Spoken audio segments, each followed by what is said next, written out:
हम ममता झा समस्त मिथिलावासी गोर लागै छी। सोहर गाबऽ जा रहल छी। जय मिथिला, जय मैथिली, जय माँ जननी।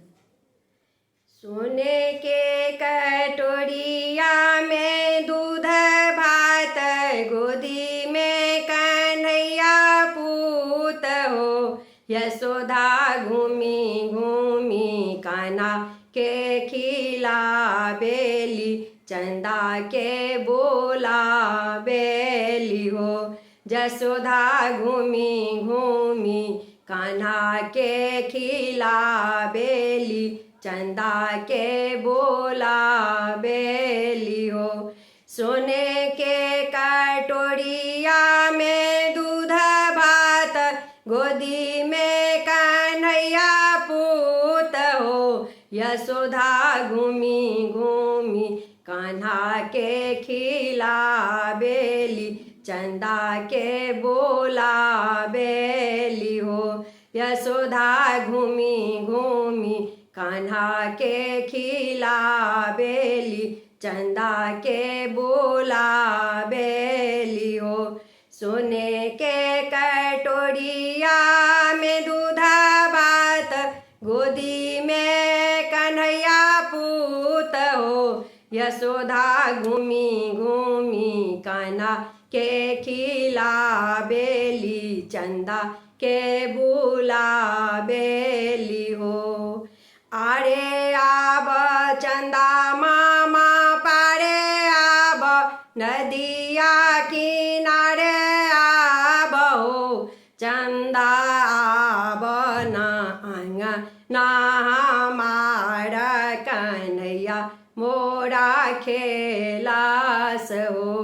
ओ आरे आब चंदा मामा पारे आब, नदिया किनारे आब हो। चंदा आब ना आंगना हमार, कन्हैया मोरा खेलास हो। चंदा आब ना आंगना हमार, कन्हैया मोरा खेलास हो। सोने के कटोरिया में दूध भात, गोदी में कन्हैया पूत हो। चंदा आब ना आंगना हमार, कन्हैया मोरा खेलास हो। चंदा आब ना आंगना हमार, कन्हैया मोरा खेलास हो। सोने के थारिया बा मंगाई देबो, जलवा भराई देबो। चंदा आब ना आंगना हमार, कन्हैया मोरा खेलास हो।